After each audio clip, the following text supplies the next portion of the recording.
Assalamualaikum warahmatullahi wabarakatuh. Izin memperkenalkan diri, nama saya Dinda Rizky Aulia dengan NPM 2413045015. Baik, di sini saya akan menjelaskan konsep landasan pendidikan musik. Terdapat dua sudut pandang yang dapat dilihat dari konsep landasan pendidikan musik. Yang pertama yaitu sebagai konsep penalaran atau keterampilan musik yang melekat pada seseorang. Yang kedua sebagai sarana untuk mencapai tujuan tertentu. Yang pertama yaitu teori behavioristik. Teori tersebut memiliki hubungan yang memicu respon. Nah, dari sini kita dapat meningkatkan atau peserta didik memungkinkan untuk mencari atau meningkatkan perilaku yang diinginkan seperti kebiasaan dan kemampuan. Nah, model-model ini biasanya digunakan seorang guru ketika untuk berkelompok dan individu. Misalnya pembelajaran musik yang dapat dicontohkan yaitu dengan latihan berulang kali dalam pembelajaran teknik vokal atau permainan alat musik. Nah, siswa dapat diminta melakukan latihan berulang-ulang. Dengan pengulangan, maka siswa akan meningkatkan keterampilan mereka. Misalnya berlatih skala atau arpeggio secara rutin. Umpan balik yang dapat diambil dari teori ini yaitu guru memberikan umpan baik segera mengenai performa mereka. Untuk teori yang selanjutnya yaitu teori konstruktivitis. Nah, teori ini sendiri berfokus pada lingkungan. Nah, yang dimaksud dengan berfokus pada lingkungan itu yaitu menggambarkan perilaku belajar dan perkembangan tingkat kematangan dan pengalaman siswa. Untuk menjelaskan, peserta didik dapat menegosiasikan dan menghubungkan informasi satu sama lain. Nah, teori ini berfokus pada lingkungan dan kondisi tertentu, seperti misal ataupun contoh yang dapat diterapkan pada pembelajaran siswa, yaitu dengan kita sebagai seorang guru hanya menjadi fasilitator. Dari situ, siswa akan belajar sendiri dan menemukan hal-hal baru yang dapat mereka ambil. Contohnya, kita sebagai seorang pendidik menginstruksikan siswa-siswa tersebut untuk keluar ruangan. Nah, dari situ kita memberikan materi ataupun yang akan diajarkan itu seperti kita menyuruh siswa atau menginstruksikan siswa mencari suara-suara yang bisa dijadikan musik dari alam, seperti contohnya burung, angin, ataupun lainnya. Yang selanjutnya yaitu teori kognitivistik. Teori ini sendiri berfokus pada upaya menetapkan proses mental dalam belajar seorang siswa, seperti belajar fungsi atau mental, pemahaman, dan pemikiran. Siswa tidak hanya belajar dalam pengulangan, tetapi juga memahami konsep, teori, dan teknik dalam pemahaman teori ini. Nah, contohnya sendiri yaitu melalui bernyanyi atau belajar artikulasi dalam kegiatan ekstrakurikuler di sekolah, seperti paduan suara, dan di situ dapat meningkatkan pemahaman mereka. Nah, dalam contoh penerapan ini juga bisa dapat berbasis proyek seperti di sekolah-sekolah pada umumnya, yaitu ada proyek P5. Nah, di sini kita bisa menerapkan teori ini dengan tema menciptakan sebuah lagu. Dari situ kita akan menerapkan konsep, teori, dan teknik. Nah, setelah itu kita akan mengadakan sesi refleksi pembelajaran untuk mendiskusikan apa yang telah dipelajari. Di sini dapat membantu siswa untuk meningkatkan pengetahuan baru dengan pengalaman pribadi mereka. Baik, yang selanjutnya yaitu deep learning atau pembelajaran mendalam. Konsep yang diturunkan menjadi kurikulum dan kemudian akan menjadi strategi ataupun metode. Tujuan sendiri meningkatkan mutu dan kualitas dengan 3 prinsip. Yang pertama yaitu mindful atau kesadaran. Bisa juga dikatakan dengan berkesadaran. Merupakan pengalaman belajar peserta didik yang akan diperoleh ketika mereka memiliki kesadaran pembelajaran yang aktif dan mampu meregulasi diri. Nah, peserta didik sendiri memahami tujuan pembelajaran, termotivasi untuk belajar, serta aktif mengembangkan strategi yang mereka miliki untuk mencapai tujuan. Ketika peserta didik memiliki kesadaran belajar, mereka akan memperoleh pengetahuan dan keterampilan sebagai pembelajaran untuk kedepannya. Yang kedua yaitu meaning atau bermakna. Nah, dalam pembelajaran bermakna ini terjadi ketika peserta didik dapat menerapkan pengetahuannya secara konstekstual. Proses pembelajaran peserta didik tidak hanya sebatas memahami informasi atau penguasaan, namun berorientasi pada kemampuan mengaplikasikan pengetahuan yang mereka miliki. Nah, dengan kemampuan ini, peserta didik akan memahami siapa dirinya, bagaimana menempatkan dirinya, dan mereka dapat berkontribusi kembali.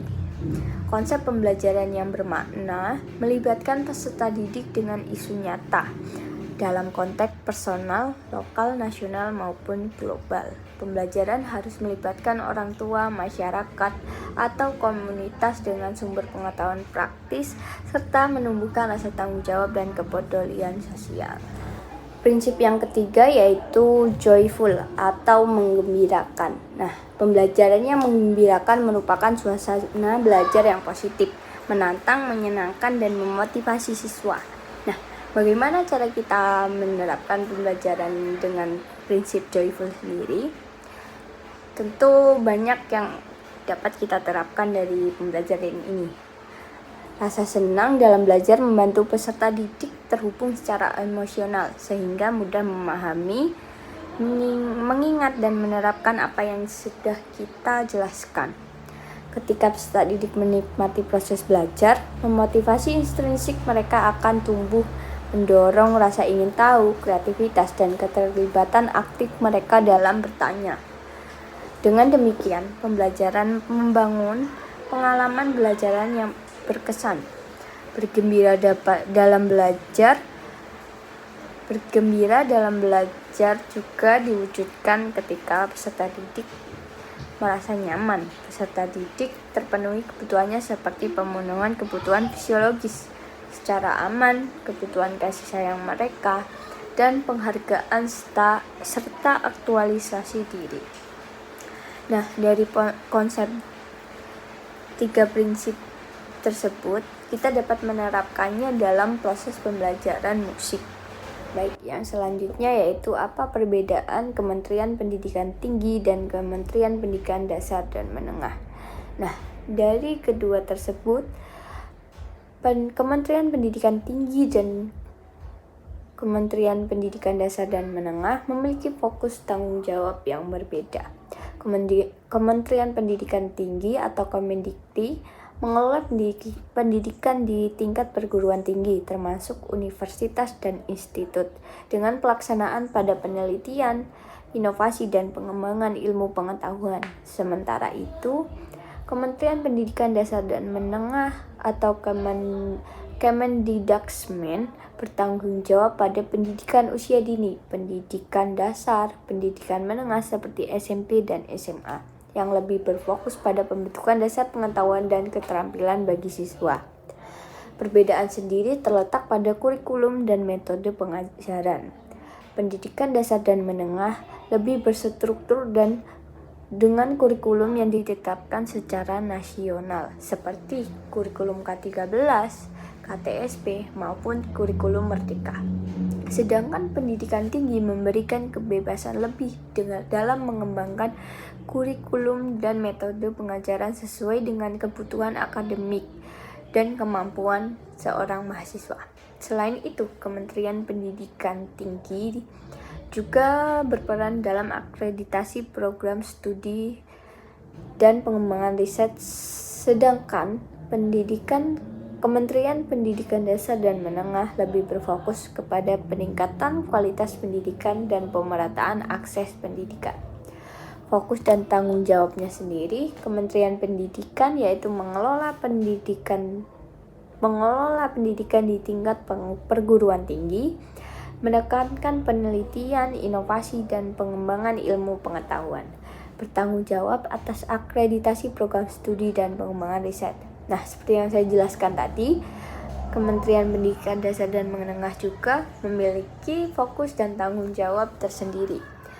Yang pertama yaitu mengelola anak usia dini, pendidikan dasar, pendidikan menengah seperti SMP dan SMA, fokus pada pembentukan dasar pengetahuan keterampilan bagi siswa, dan meningkatkan kualitas pendidikan. Akses dan kualitas pendidikan. Kemendikbud berfokus pada pemerataan akses pendidikan untuk semua anak. Nah, mengupayakan meningkatkan kualitas pendidikan di tingkat dasar dan menengah. Dari situ kita akan dapat menentukan untuk melanjutkan ke perguruan tinggi. Di Kemendikti sendiri yaitu mendorong pengembangan riset dan inovasi di perguruan tinggi guna meningkatkan akreditasi program studi dan menyediakan dukungan untuk pengembangan sumber daya manusia yang berkualitas di tingkat tinggi. Yang selanjutnya yaitu kebijakan transformative learning. Ada 3 jenis, yaitu pertama peningkatkan pendidikan di abad 21, integrasi teknologi, dan berusaha memberdayakan peserta didik dalam menghadapi tantangan global. Baik, berikut penjelasannya. Baik, yang pertama yaitu peningkatan pendidikan di abad 21. Fokus pengembangan keterampilan. Baik, yang pertama yaitu peningkatan pendidikan di abad 21. Nah, peningkatan pendidikan di abad 21 sendiri ini berfokus pada pengembangan keterampilan kritis, kreatif, dan kolaboratif yang diperlukan untuk menghadapi tantangan modern. Contoh yang dapat kita ambil dalam penerapan metode pembelajaran berbasis proyek, seperti pada sekolah menengah pertama dan menengah ke atas. Untuk sekarang sama diartikan dengan kurikulum merdeka, di mana di situ kita diharuskan membuat sebuah proyek dan siswa mengerjakan proyek tersebut secara berkelompok guna menciptakan sesuatu. Nah, dari situ mendorong siswa untuk berpikir kritis dan bekerja sama dalam tim. Dalam penerapan ini, kita dapat meningkatkan kualitas kebersamaan ataupun berpikir secara kritis siswa-siswa kita. Dari situ kita akan mengetahui bagaimana kemampuan mereka dalam mengembangkan suatu proyek ini. Nah, seperti yang saya jelaskan tadi, yaitu peningkatan pendidikan di abad 21 memiliki atau menekankan pada pengembangan keterampilan yang relevan dengan kebutuhan dunia kerja yang sekarang semakin berubah. Nah, contoh implementasi pembelajaran berbasis masalah atau problem based learning yang mendorong siswa untuk menyelesaikan masalah nyata, sehingga mereka dapat mengembangkan keterampilan berpikir kritis dan kreatif guna menekankan kebutuhan yang akan dibutuhkan nanti, seperti kebutuhan dunia kerja untuk saat ini. Yang kedua yaitu integrasi teknologi. Menggunakan teknologi dalam proses pembelajaran atau belajar mengajar untuk meningkatkan keterlibatan dan efektivitas pembelajaran. Misalnya, penggunaan pembelajaran online dan alat digital yang memungkinkan siswa belajar secara mandiri dan interaktif. Nah, dari situ kita dapat melihat banyak sekali contoh-contoh yang dapat diambil dari siswa tersebut. Seperti kita memberikan suatu tugas dan kami sebagai pendidik menyuruh mereka untuk mencari sendiri dan menerapkannya sendiri, seperti melewat internet, YouTube, ataupun web-web lainnya. Nah, dari situ sendiri, integrasi teknologi berfungsi sebagai alat untuk meningkatkan metode pembelajaran dan metode pengajar dan pembelajaran, menjadikan lebih efektif dan menarik bagi siswa. Contoh, penggunaan blended learning yang menggabungkan pembelajaran tatap muka dan pembelajaran online. Nah, memungkinkan siswa untuk belajar dengan cara yang lebih fleksibel dan sesuai dengan kebutuhan mereka. Seperti yang tadi, kita selain pembelajaran offline, kita juga dapat memberikan mereka dengan pembelajaran tambahan online, ataupun kita bisa menggabungkan pembelajaran kedua tersebut dengan metode-metode yang akan kita berikan kepada siswa. Nah, dari situ kita dapat menampilkan beberapa contoh-contoh pembelajaran, seperti kita akan menampilkan YouTube, pembagian layar. Nah, yang selanjutnya yaitu memberdayakan peserta didik. Mempersiapkan siswa untuk menghadapi tantangan global dengan mengembangkan keterampilan yang relevan, seperti kemampuan beradaptasi dan berpikir secara global. Contohnya, program pertukaran pelajar atau proyek kolaboratif internasional yang memperluas wawasan siswa tentang budaya dan isu global. Nah, dari situ kita dapat melihat apa yang terjadi di negara kita maupun di negara orang lain. Kita dapat menggabungkannya jadi satu dan menyimpulkan bahwa masalah-masalah tersebut dapat dijadikan pembelajaran. Nah, dalam memberdayakan peserta didik ini sendiri, fokus pada pengembangan karakter dan keterampilan sosial siswa agar mereka dapat beradaptasi dengan tantangan global dan berkontribusi positif di masyarakat. Nah, mereka bisa menjelaskan apa yang telah terjadi di internasional sendiri atau di global sendiri dari pertukaran pelajar tersebut. Contoh, program pengembangan kepemimpinan dan keterampilan interpersonal melalui kegiatan ekstrakurikuler atau proyek komunitas yang melibatkan siswa dan solusi masalah sosial, seperti seminar ataupun penjelasan-penjelasan dari luar. Yang selanjutnya yaitu apa yang dimaksud dengan landasan pendidikan musik. Landasan pendidikan musik sendiri mencakup berbagai aspek yang mendukung pengajar dan pembelajaran musik. Beberapa kompetensi antara lain sebagai teori musik, keterampilan bermain alat musik, dan pemahaman sejarah musik, serta kemampuan analisis dan apresiasi musik. Contoh metode pengajaran seperti Dalcroze ataupun Kodali membantu siswa memahami ritme dan melodi secara efektif. Pengertian landasan pendidikan musik sendiri yaitu adalah kerangka dasar ataupun konsep yang mendukung pengajaran dan pembelajaran musik, mencakup berbagai aspek dan berkontribusi pada pengembangan keterampilan dan pengetahuan siswa dalam bidang musik, serta menjadi pembelajaran untuk mencapai tujuan tertentu. Kompetensi yang mendukung pendidikan musik yaitu pertama seperti teori musik tadi, yaitu memahami notasi, harmoni, nada, dan lain sebagainya. Contoh, ketika kita mengajarkan kepada siswa akor ataupun skala. Nah, yang selanjutnya yaitu keterampilan bermain alat musik. Mengembangkan kemampuan praktis dalam bermain alat musik. Contohnya sendiri, kita mengajari siswa belajar bermain piano dan latihan secara rutin dengan metode-metode pembelajaran yang telah kita dapat, seperti pencarian ataupun metode awal dan pengenalan dari piano tersebut. Nah, yang selanjutnya yaitu pemahaman sejarah musik. Selain kemampuan dalam keterampilan, kita juga harus memiliki pengetahuan sejarah musik itu sendiri. Dari pengetahuan sendiri itu, kita akan mengetahui perkembangan musik dengan berbagai budaya dan era. Contoh, mempelajari musik klasik barat dan musik tradisional yang kita miliki. Yang sangat banyak itu dengan menggabungkan semua budaya-budaya yang ada, maka akan dapat menciptakan juga musik tradisional baru. Yang selanjutnya yaitu kemampuan analisis dan apresiasi musik.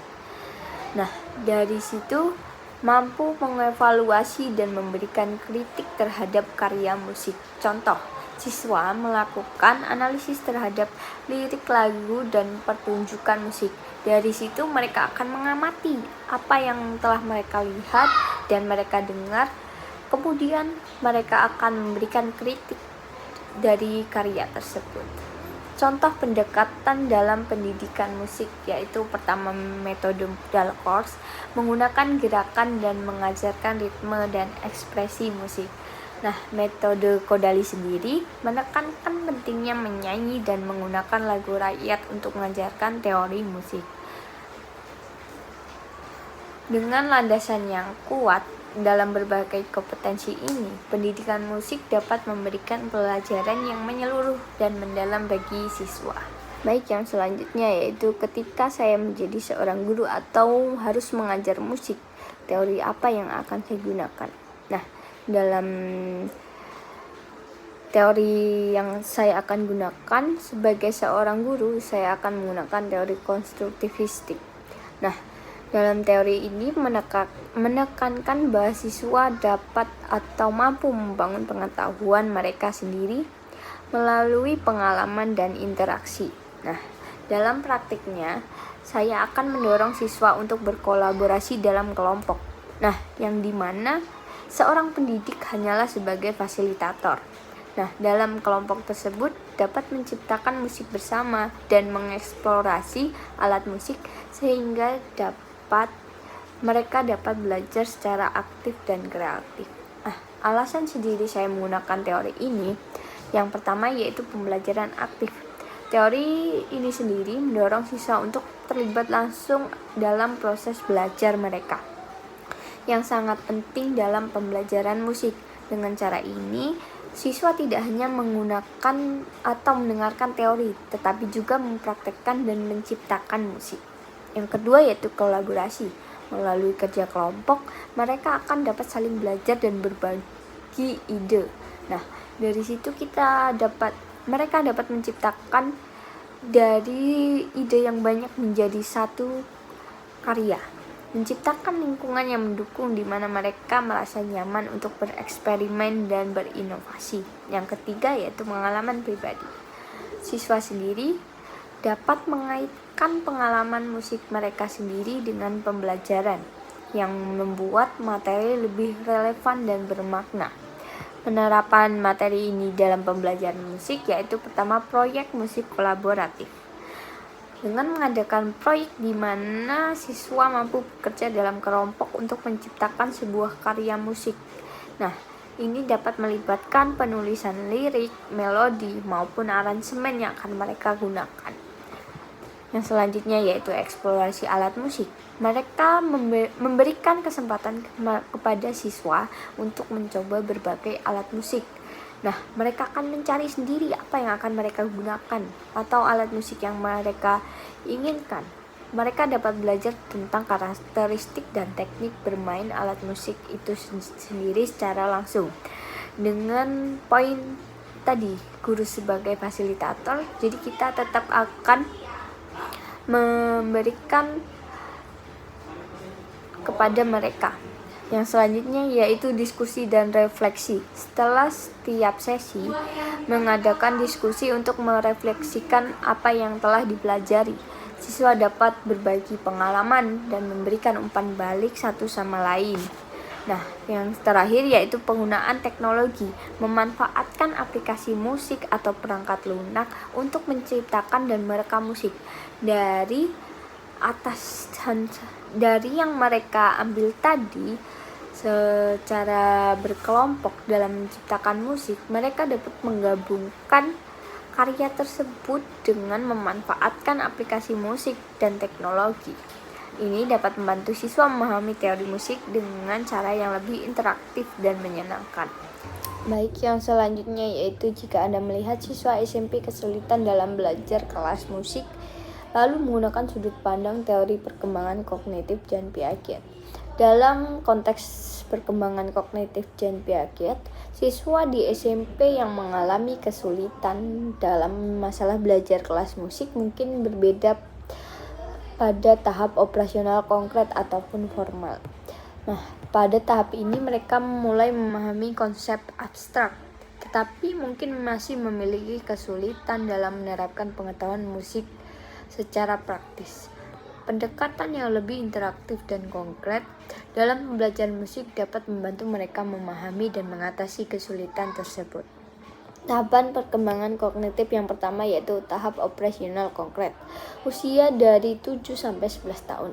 Nah, pertama siswa mulai dapat berpikir logis tentang objek atau situasi yang konkret. Mereka dapat memahami sebab akibat tetapi masih kesulitan dengan konsep yang abstrak. Dalam konteks musik, mereka mungkin dapat memahami notasi dasar, tetapi kesulitan dalam menerapkan teori musik yang lebih kompleks. Nah, tahap operasional formal yaitu usia 11 tahun ke atas. Siswa mulai berpikir secara abstrak dan logis. Nah, mereka dapat memahami konsep yang lebih kompleks seperti teori musik dan improvisasi. Namun jika mereka mengalami kesulitan, mungkin ada masalah dalam menghubungkan teori dengan praktik tersendiri. Nah, yang selanjutnya itu strategi pembelajaran dalam mengatasi masalah. Pertama, menggunakan metode konkret. Nah, menggunakan alat musik nyata untuk membantu siswa memahami konsep musik.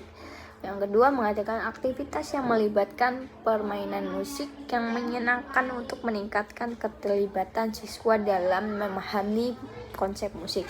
Yang ketiga, interaksi sosial, mendorong kolaborasi antar siswa dalam kelompok untuk belajar bersama, menggunakan diskusi dan bimbingan dari teman sebaya ataupun guru sebagai fasilitator untuk memperkuat pemahaman. Yang selanjutnya yaitu asimilasi dan akomodasi, membantu siswa meningkatkan integrasi pengetahuan baru dengan pengalaman sebelumnya yang belum mereka ketahui, lalu mereka mengetahui, mengadaptasi pengajaran untuk memenuhi kebutuhan belajar individu siswa.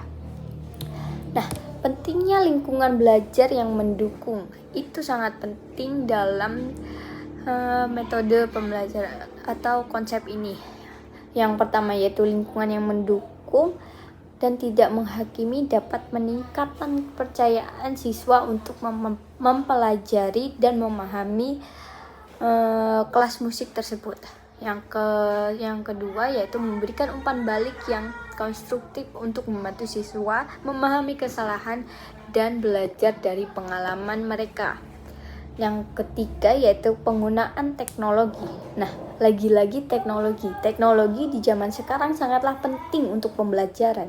Nah, dalam memanfaatkan aplikasi musik atau alat bantu belajar digital untuk membuat pembelajaran lebih menarik. Menggunakan video ataupun tutorial online seperti di YouTube, di Instagram, itu memberikan contoh nyata dari konsep yang diajarkan. Dengan pendekatan yang tepat, siswa dapat mengatasi kesulitan belajar musik di kelas musik dan mengembangkan kemampuan kognitif mereka sesuai dengan tahap perkembangan yang mereka alami. Dari situ, kita sebagai seorang pendidik haruslah mampu mendekatkan siswa dan mampu memahami siswa tersebut guna dapat memberikan pembelajaran yang sesuai atau yang dapat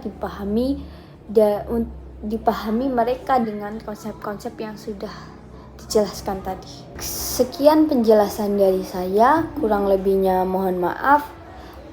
Jika ada kesalahan disengaja maupun tidak sengaja, saya akhiri. Wassalamualaikum warahmatullahi wabarakatuh. Terima kasih.